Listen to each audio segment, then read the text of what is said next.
So the LGBT community is a little bit outraged over Drew Breese because of his comments expressing his sentimental thoughts of children bringing their Bibles to school, and now all of a sudden that's a huge problem. Well, I just kind of wonder how that kind of got started, because I thought that that was the exact intent of the LGBT community. No? Maybe I'm wrong. Well, why don't you give me a refresher? But before we go on and do that, let me say some things about what I think is actually going on here. You see, I don't think it's about Drew Breese expressing some dissatisfaction that he may or may not have. I don't want to speak for him because I don't know the man personally, and I am not qualified to speak for him, and I certainly don't need to speak for him. But I don't think that this is on the level where he hates LGBTs and he's expressing his dissatisfaction with them. Even if he is doing that, he's doing that because of out of his belief. Just like the LGBT community has the belief that they can practice the lifestyle that they choose. Here in the United States of America, where we live and we have purportedly tolerance for all, that's the case. The LGBT community can wrap themselves up in rainbow flags. They can go parade all over the communities of the United States of America and do those things. You can do that without getting arrested. You can do that without being prosecuted. You can do that without somebody shooting at you. Maybe you can't. Maybe there are some extreme examples out there where this kinds of things are going on, where people in the LGBT community are getting stabbed, they're getting castigated, they're getting violated, they're getting attacked. Those things are real. I get that. This video is not trying to establish that that is make-believe stuff, because I don't believe that it is. But what I seem to think is going on here is you're just immensely vexed that Drew Breese simply doesn't approve of your lifestyle, because the way he interprets the Bible and the way his church interprets the Bible, he has a problem with that lifestyle that you have. He's entitled to that. You do not have to attack him for that, any more than I have a right to attack you for what you practice in your bedroom or what you practice out in the streets. You folks have a whole month that is dedicated, and again, before I go on, I don't want to establish this video as an attack on the LGBT community, because I think very highly of the LGBT community, and I'm going to tell you my reasons why for that a little bit later in this video. I don't want to take up all your time, so I'm not going to make this a long drawn-out video. I'm going to express my points as quickly as I can, but just so that they make sense. I am not attacking the LGBT community, but I am merely establishing a boundary here that I think does not seem to be recognized between straight people and gay people, or lesbian people, or people of color, people of transgenderism, whatever the case may be. But I do feel strongly, and you can disagree with this if you wish, but I do feel very strongly that you folks live in a country where you have the freedom to express yourself in any fashion you see fit. I don't know of a place in this country I can go that you cannot go. I do not know of a town that I am capable of visiting that you cannot, and they're going to tell you to leave simply because of the way you're dressed or what your sexual preferences are. And since you seem to be so obsessed with your sexual preferences, it is my own experience that by even just talking to the many LGBT people I know, the many gay people that I know, right here, even in my own community, I never get that impression that I need to acknowledge that they're gay just so that they can be my friend. I see LGBT people as expressive, as artistic, as genuine, people who have professional jobs, people who are prosperous, people who buy nice houses in my own community. I see what goes on in the LGBT community. I have eyes. I'm not blind. I do see. I see the contributions that they've made. I see the contributions that are being expressed. And I also see the indifferences that they're exposed to.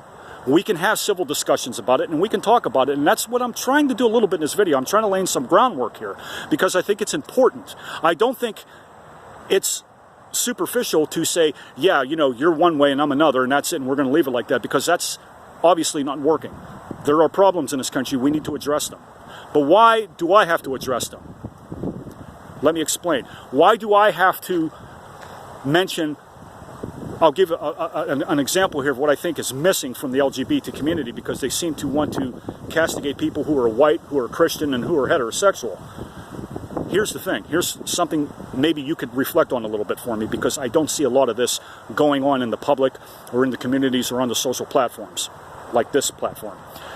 Where are the mentions of black conservative lesbian YouTube channels? Where are they? Where are the black conservative gay men channels? Where are their Facebook pages? Where are their Pinterest boards? Same with the white conservative lesbians, the white conservative males, the Oriental conservative women, the Oriental conservative males, the gay, the lesbian Orientals. What about them? Who speaks for them? Who is writing their poetry? Who is sculpting their statues? Who is painting their paintings? Where's their art being exhibited? I don't read about these kinds of things in the New York Times or the Washington Post. Maybe you can help me out with that. Where are the billboards all over the communities in which I drive where there is a picture of a gay man or a lesbian woman who was thrown off of the edge of a building by an ISIS member in Middle Eastern countries, where their idea of tolerance is a little bit different from a white Christian straight male like Drew Breese? Where are the mentions of that? Are you talking about that in your communities? Is this on your discussion boards? Is this in your newspapers in San Francisco or in all your other gay communities or all your gay newspapers or your gay boards, your gay social platforms? Because I don't see it. I don't see major social media platforms giving any of these kinds of folks attention. Just because their political beliefs are a little bit different than yours, they're gay just as much as you are. They're lesbian just as much as you are. But you don't have a tolerance for them, it seems. It seems that they have to not speak of who they are sexually because they're afraid they're going to lose their job, just like you were afraid you were going to lose your job or lose your status in society. These are the very same people who go out and have wine parties on Friday nights after work in the big cities like where I work at, and then on Saturday afternoons with a hangover they sit with straight people in Starbucks because they're scared to come out. Who talks to those people? Who speaks for them? Who writes for them? Who supports them? What are you doing about that? Why aren't you talking about that? Why do I have to talk about it? I'm a straight white guy. Why am I making a video about these people? Because you're not. You're not mentioning them. You don't have the audacity. You don't possess the guts. So I have to do it. I have to waste my time on a video to do this. Not because I feel it's a waste of time, but because I feel this is a passionate purpose that we should all indulge in as Americans. This is a country for us all. But I want to have a civil dialogue about it. See, this is not an attack on the LGBT community because I've seen what the LGBT community does in my neighborhoods. I've seen the LGBT community step up and adopt children and take them from broken homes and give them a place of much higher resonance than I ever had growing up with two parents who were straight. I see what the LGBT community has done in my communities. I've seen what the LGBT people have done in the cities. I've seen what they continue to do. So I know that in their hearts, they are just as pure and passionate about their principles and beliefs and their well-being and prosperity, just like every other American is here. It's just that what you do at the end of the day is a little bit different than mine.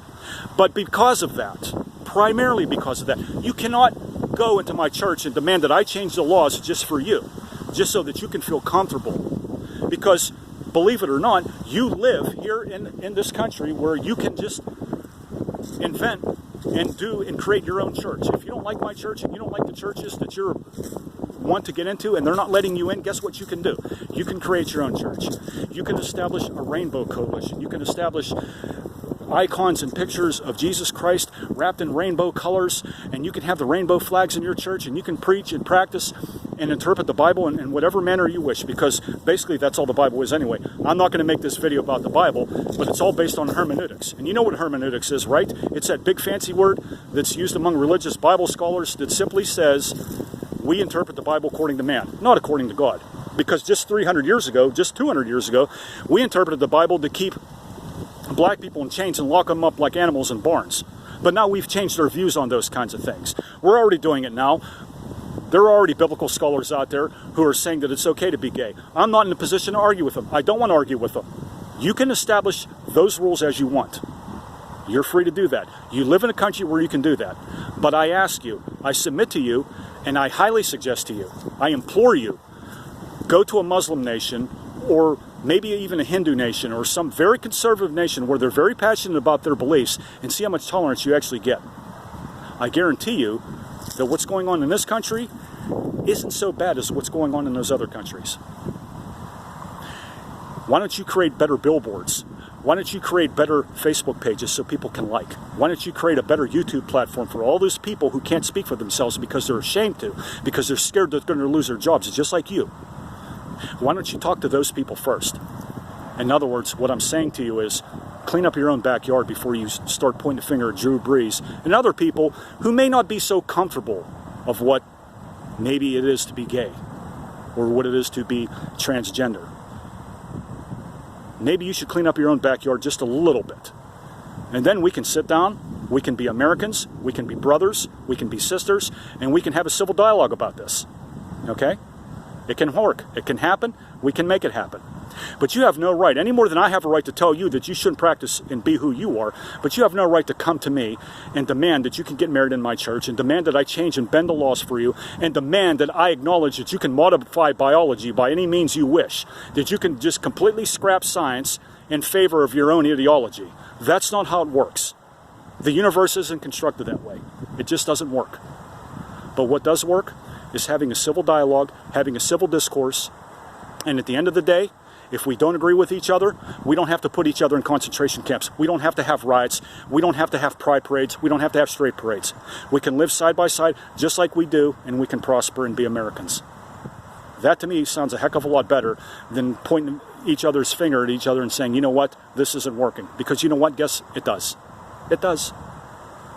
You're the one that's the problem. I'm the one that's the problem. I'm the one that has made this video in recognition of all the people who don't wish to make these kinds of videos, who feel uncomfortable talking about people who are so different politically, who are so different sexually. Let's get it out of the closet. It doesn't belong in the closet. It belongs right here on this platform and all the other platforms that I mentioned. What do you think about that? Okay, I'm done talking. I was pretty long-winded. I apologize. I get passionate about these kinds of things. I said to you in a previous video, I am seriously considering making a new channel.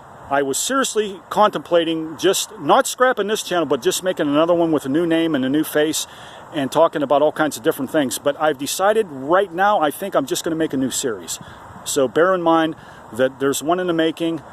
Everything is still up in the air yet. I'm not cementing anything right now on the ground. I'm not pouring any footers, but I will. So until then, I'll keep you posted. I'll keep making more videos as I have the time and as my time permits. And may your God go with you. I will see you in the next video. Thanks for watching, guys.